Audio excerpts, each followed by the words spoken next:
আপনারা জানেন কি এটা কি শাক? জানলে অবশ্যই জানাবেন কমেন্টে। আজ রান্না করব নোটে শাক দিয়ে মাছ। আমি শীতের সময় বেশিরভাগ সময় নোটে শাক কিংবা পালং শাক দিয়ে যে কোনো ধরনের মাছ রান্না করে খাই। আমার কাছে অনেক ভালো লাগে শাক দিয়ে মাছ রান্না খেতে। আমি এরই মাঝে শাকগুলো কেটে ধুয়ে নিয়েছি এবং মাছগুলো কেটে ধুয়ে পরিষ্কার করে নিয়েছি। আমার কড়াইটা গরম হয়ে গেলে তাতে পরিমাণ মতো তেল দিয়ে নেব এবং 1 চিমটি লবণ দিয়ে নিচ্ছি যাতে মাছগুলো লেগে না যায়। আমি মাছগুলোতে আগে লবণ, হলুদ, মরিচের গুঁড়া দিয়ে মাখিয়ে নিয়েছিলাম ভাজার জন্য। এবার কড়াইতে এক এক করে মাছগুলো দিয়ে দেব ভাজার জন্য। মাছগুলো সাধারণত ভাজা খেতেই অনেক মজা লাগে। আজকে শাক দিয়ে রান্না করব যার কারণে ভালোভাবে ভেজে নিচ্ছি।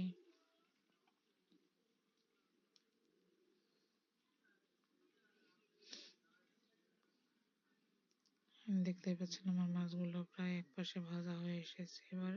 এবার উল্টে দেব। আমি এক এক করে মাছগুলো উল্টে দিচ্ছি। আমরা এই মাছগুলোকে ডায়েক মাছ বলি। আপনাদের কোন এলাকায় কি নামে ডাকেন এই মাছগুলোকে অবশ্যই জানাবেন কমেন্টে। আর আমার রেসিপিগুলো যদি ভালো লাগে আপনাদের অবশ্যই লাইক, কমেন্ট, শেয়ার করবেন এবং যদি কোনো রেসিপি জানার থাকে আমাকে অবশ্যই জানাবেন। আমি রেসিপিগুলো দেওয়ার চেষ্টা করব।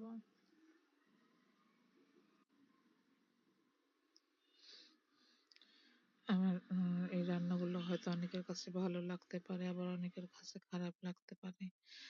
ভালো লাগলে তো আলহামদুলিল্লাহ, এবং যদি খারাপ লাগে তাহলেও দয়া করে বাজে কমেন্ট করবেন না, কারণ এক এক এলাকায় রান্না এক এক রকম। আমরা বেশিরভাগ সময় কাঁচামরিচের রান্নাটাই বেশি খাই, যার কারণে আমাদের তরকারিটা অতটা লাল হয় না। আপনারা অনেকেই জানতে চান যে আমাদের তরকারিটা এমন সবুজ সবুজ থাকে কি জন্য, যার কারণে আজকে উত্তরটা দিয়ে দিলাম। এরই মাঝে আমার মাছগুলো ভাজা হয়ে গেছে। আমি মাছটা তুলে নিচ্ছি। দেখতেই পাচ্ছেন সবগুলো মাছ তুলে নিয়েছি আমি। এই গরম কড়াইয়ের মাঝে আমি আবারও সামান্য পরিমাণ তেল দিয়ে নেব। তাতে পেঁয়াজ মরিচ কুচি দিয়ে একটু নাড়াচাড়া করে নেব কিছুক্ষণ লাল হয়ে আসার জন্য।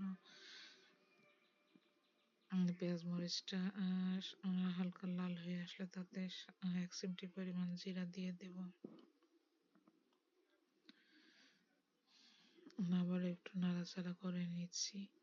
এবার তাতে মশলার পানিটা ঢেলে দেবো। এখানে পেঁয়াজ, রসুন, আদা, জিরা বাটা, হলুদ গুঁড়া, ধনে গুঁড়া এবং পরিমাণ মতো লবণ আছে, দিয়ে একটু নাড়াচাড়া করে ঢাকা দেব। কিছুক্ষণ ঢাকাটা তুলে আবার একটু নাড়াচাড়া করে নিয়ে আমি ধুয়ে রাখা শাকগুলো দিয়ে দেব। আজকে আমি এই নোটে শাক দিয়ে মাছ রান্না করব। আপনাদের কার কার ভালো লাগে এই শাক দিয়ে মাছ রান্না খেতে অবশ্যই জানাবেন কমেন্টে, এবং আপনাদের দাওয়াত রইল এই শাক দিয়ে মাছ রান্না খাওয়ার জন্য। আমি শাকটা নাড়া দিয়ে কিছুক্ষণের জন্য ঢেকে দিয়েছিলাম যাতে শাকটা নরম হয়ে আসে। ঢাকাটা তুলে এবার আমি একটু নাড়াচাড়া করে পরিমাণ মতো পানি দিয়ে দেব, যাতে পানিতে মাছ এবং শাকটা ভালোভাবে সিদ্ধ হয়ে যায়। আমার তরকারিতে বলক আসার পরে আমি মাছগুলো একে একে দিয়ে দেব।